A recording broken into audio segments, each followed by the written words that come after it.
Hi, I'm Christian actually, but send greeting for you from everyone Christian in Indonesia. All right, thank you. Yeah, finally I found your ID. All right. And I would like to, But my friend, thank you very much. First, I love all people from Indonesia, but now we have timing for Muslims to call us about the topic.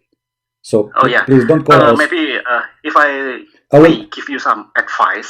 You want to give me advice? Yeah, especially from Muslim Indonesia.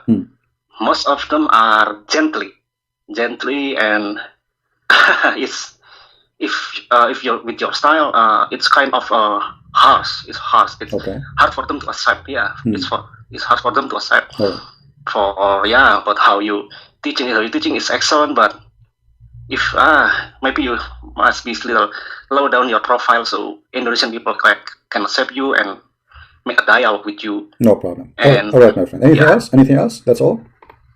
And please slow down your tempo of English speaking, because most of Indonesian people are lacking of English skills. So you have to slowing down your tempo so they can understand. Yeah, but we have Indonesian brothers and sisters. They are translating my videos into Indonesian language, so that would be fine. All right, my friend. I cannot keep you for long. Sorry. Assalamualaikum warahmatullahi wabarakatuh. Alhamdulillah, segala puji bagi Allah yang telah mengutus Rasul-Nya dengan membawa petunjuk dan agama yang benar untuk dimenangkannya atas segala agama, sekalipun kafir musyrik membencinya.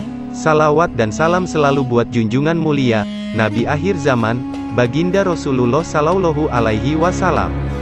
Allah Subhanahu wa Ta'ala berfirman, dan sembahlah Allah dan janganlah kamu mempersekutukannya dengan sesuatu apapun, dan berbuat baiklah kepada kedua orang tua, karib kerabat, anak-anak yatim, orang-orang miskin, tetangga dekat dan tetangga jauh, teman sejawat, ibnu sabil, dan hamba sahaya yang kamu miliki. Sungguh, Allah tidak menyukai orang yang sombong dan membanggakan diri.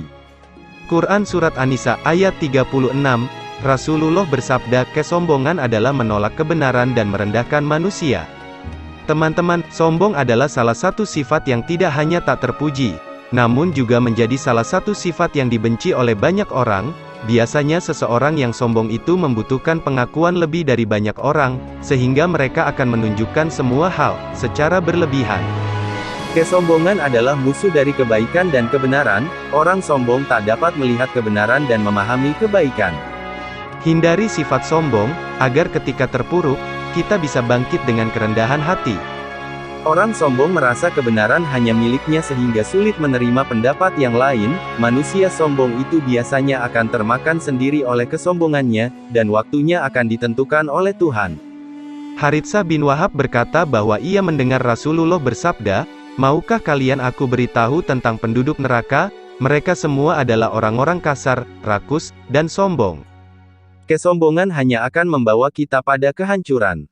Kita harus belajar dari kisah iblis, teman-teman. Iblis itu hebat, namun karena dia sombong dan angkuh, merasa diri lebih baik dari Nabi Adam.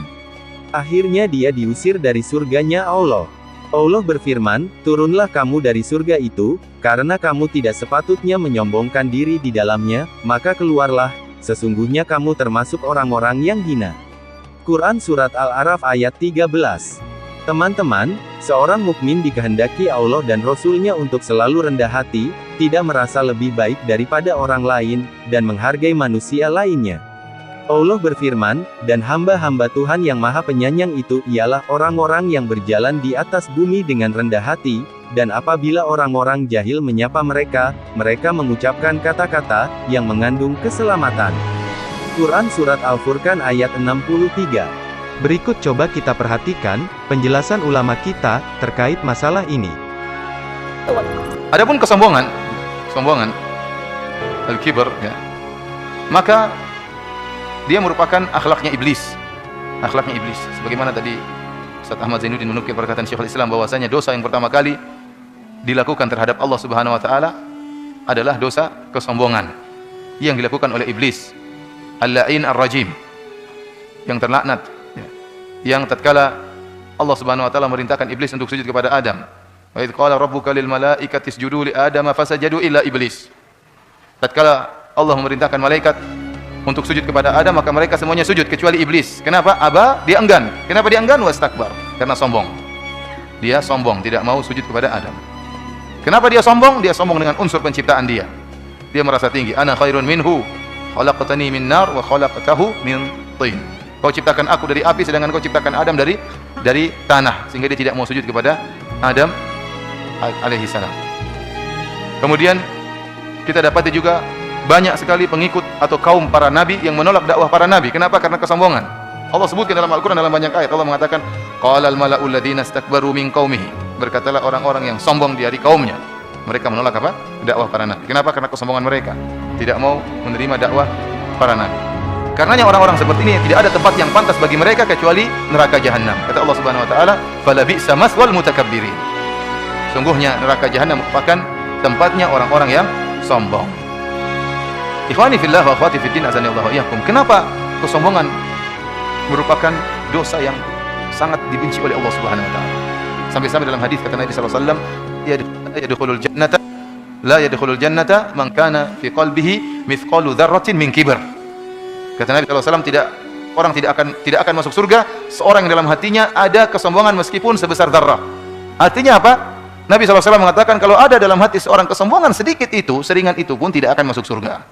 Ini menunjukkan kesombongan merupakan dosa besar karena diancam dengan tidak masuk surga, jadi diancam dengan neraka jahanam, dihinakan tatkala di padang mahsyar. Maka sepakat bahwasanya kesombongan merupakan dosa besar dan tempatnya di hati. Makanya Nabi mengatakan, "Man kana fi qalbihi", barang siapa yang dalam hatinya ada kesombongan sebesar zarrah. Sombong ini tempatnya asalnya di hati. Dan dia merupakan perangai atau akhlak yang sangat dibenci oleh Allah Subhanahu wa taala. Kenapa bisa demikian? Kenapa sangat dibenci oleh Allah? Karena yang berhak untuk sombong adalah Allah Subhanahu wa taala. Hanya Allah yang berhak untuk sombong. Karena dialah yang menciptakan alam semesta ini. Dialah yang menyediakan segala sesuatu. Dialah yang memberikan segala sesuatu, maka dia yang berhak untuk sombong. Adapun manusia diciptakan, maka apa yang mau dia sombongkan? Semuanya bukan dari dia, semuanya dari Allah Subhanahu wa taala. Maka dalam hadis qudsi Allah Subhanahu wa taala berfirman, "Al-kibriya'u ridai wal 'azamatu izari, faman naza'ani wahidan minhuma qadzaftuhu finnar." Kata Allah Subhanahu wa taala bahwasanya kesombongan merupakan selendangku dan keagungan merupakan sarungku. Barang siapa yang mencoba mengusikku pada salah satu di antara dua perkara ini, aku akan lempar dia di neraka. Allah tidak ingin ada yang berani mengusik tentang kesombongan. Yang berhak untuk sombong hanyalah Allah Subhanahu wa taala, Al-Mutakabbir. Dialah zat yang memiliki kesombongan dan keangkuhan dan keagungan karena dia pencipta alam semesta ini. Yang jika ingin melakukan sesuatu hanya mengatakan kun fayakun. Jika ada seorang mengusik Allah dalam sisi kesombongan, kata Allah, qadzaftuhu finnar, saya akan lemparkan dalam neraka jahanam. Inilah sebabnya kenapa kesombongan merupakan perangai yang sangat dicela dalam syariat.